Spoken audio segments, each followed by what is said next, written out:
6 अप्रैल 1980 को भारतीय जनता पार्टी के गठन के बाद पार्टी का पहला अधिवेशन उसी साल दिसंबर महीने में मुंबई में हुआ था।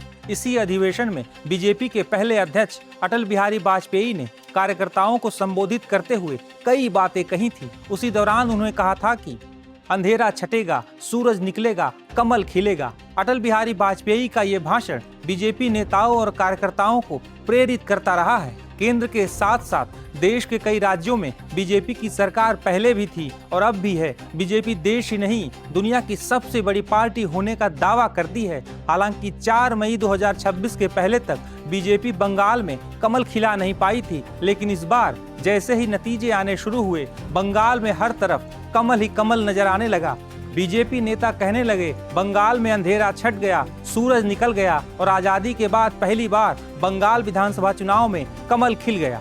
बंगाल में बीजेपी की जीत के बाद कई दावे किए जा रहे हैं, लेकिन बंगाल विजय के बाद अब बीजेपी कार्यकर्ताओं और समर्थकों के बीच ये सवाल है कि पश्चिम बंगाल का अगला मुख्यमंत्री कौन होगा।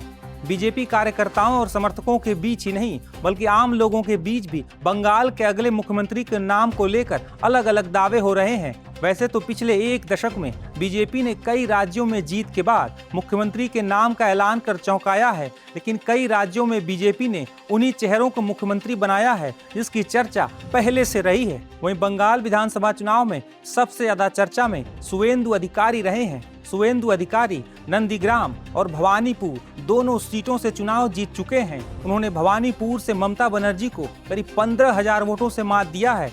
शुवेंदु टीएमसी से ही बीजेपी में शामिल हुए थे और उन्होंने 2021 के विधानसभा चुनाव में नंदीग्राम से भी ममता बनर्जी को हराया था और इस बार उन्होंने ममता को भवानीपुर में मात दी है।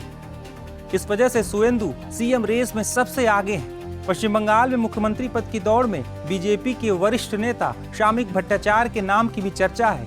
उन्हें पार्टी के अंदर सर्वसम्मति स्थापित करने वाले नेता के रूप में जाना जाता है। वो पार्टी के दूसरे नेताओं जितने चर्चित तो नहीं हैं, लेकिन उनके अनुभव और लोकप्रियता को देखते हुए मुख्यमंत्री पद के लिए उनके नाम की भी चर्चा खूब है। बंगाल के अगले मुख्यमंत्री पद की रेस में दिलीप घोष का नाम भी काफी आगे है। वो पश्चिम बंगाल के बेबाक नेता के रूप में जाने जाते हैं। कई मौकों पर उन्होंने ममता बनर्जी को जमकर घेरा है। पश्चिम बंगाल में बीजेपी का विस्तार और आधार मजबूत करने में दिलीप घोष की काफी अहम भूमिका रही है। संगठन का उनका अनुभव और मजबूत वैचारिक स्थिति की वजह से वो भी बंगाल के अगले मुख्यमंत्री की रेस में शामिल हैं। दिलीप घोष ने भी खड़गपुर सदर से भारी मतों के अंतर से जीत दर्ज की है। अगर बीजेपी पश्चिम बंगाल में किसी महिला को मुख्यमंत्री के रूप में चुनती है तो अग्निमित्रा पॉल का नाम भी सामने आ सकता है। अग्निमित्रा पॉल 2019 से लगातार जमीन पर सक्रिय हैं। अग्निमित्रा पॉल मशहूर फैशन डिजाइनर रह चुकी हैं। 2019 में उन्होंने बीजेपी ज्वाइन की थी और उसके बाद उन्हें बंगाल भाजपा महिला मोर्चा का अध्यक्ष बनाया गया था। 2021 के विधानसभा चुनाव में अग्निमित्रा पॉल को बीजेपी ने आसनसोल दक्षिण से उम्मीदवार बनाया था और उन्होंने टीएमसी की चर्चित नेता सायोनी घोष को मात दी थी। बीजेपी 2021 में सरकार नहीं बना पाई और उसके बाद कई मौकों पर उन्हें हिंसा का भी सामना करना पड़ा, लेकिन अग्निमित्रा मजबूती से पार्टी के साथ खड़ी रहीं। इस बार भी उन्होंने आसनसोल दक्षिण विधानसभा सीट से बड़े अंतर से जीत दर्ज की है। इसके अलावा भी पश्चिम बंगाल के अगले मुख्यमंत्री के तौर पर कई बीजेपी नेताओं के नामों के चर्चे हैं।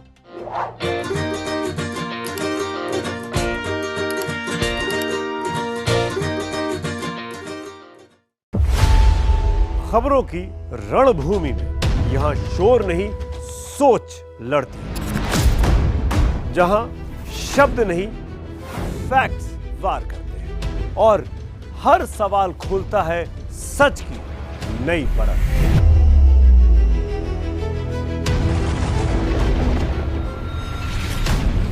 चक्रव्यूह आपके अपने सुमित अवस्थी के साथ सोमवार से शुक्रवार शाम 6:57 पर टाइम्स नाउ नव भारत पर।